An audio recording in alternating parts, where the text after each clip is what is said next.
48-50 വയസ്സായ സമയത്താണ് ഞാൻ സിനിമയിലേക്ക് വന്നിട്ടുള്ളത്.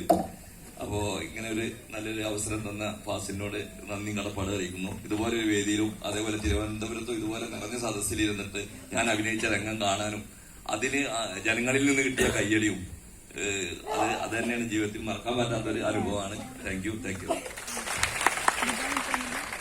നമസ്കാരം. പേര് പുഷ്പ. സ്വദേശം പട്ടാമ്പിക്കടുത്ത് പെരിങ്ങോടാണ്. ഇതിലെ കേന്ദ്ര കഥാപാത്രങ്ങളുടെ ഉമ്മയായിട്ട് സംസാരിച്ച രണ്ടാമത്തെ സിനിമയാണ്. IFFK 2 സിനിമയും സെലക്ഷൻ കിട്ടിയിരുന്നു. ഒന്ന് നിങ്ങൾ ചിലപ്പോൾ ചിലർ കണ്ടിട്ടുണ്ടാവും, കാമദേവൻ നക്ഷത്രം കണ്ടു. അതിന്ന് വ്യത്യസ്തമായിട്ടൊരു റോള് ഇതില് ഫസലിനോട് നിറഞ്ഞ നന്ദി. അതുപോലെ ഇങ്ങനൊരു വേദിയിൽ നിങ്ങളുടെ മുന്നിൽ 2 തവണ വന്ന് നിൽക്കാൻ, തിരുവനന്തപുരത്തും ഇവിടെയും വന്ന് നിൽക്കാൻ കഴിഞ്ഞതിൽ വളരെയധികം സന്തോഷം. പിന്നെ പറയാതിരിക്കാൻ കഴിയില്ല ഫാസിലിനെ കുറിച്ച്.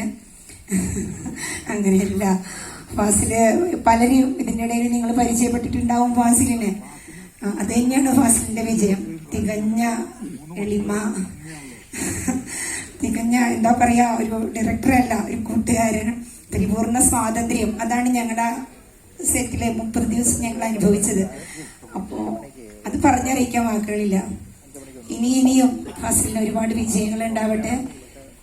കേരളവും ലോകവും മുഴുവൻ അംഗീകരിക്കുന്ന സിനിമകൾ ഫാസിലിൽ നിന്നുണ്ടാവട്ടെ. ഉണ്ടാവുമെന്ന് തന്നെയാണ് ഞങ്ങളുടെ പ്രതീക്ഷ. അപ്പോൾ എല്ലാവരുടെയും സപ്പോർട്ട് വീണ്ടും ഫാസിലിന് ഉണ്ടാവുമെന്ന പ്രതീക്ഷയോടെ താങ്ക് യു വെരി മച്ച്.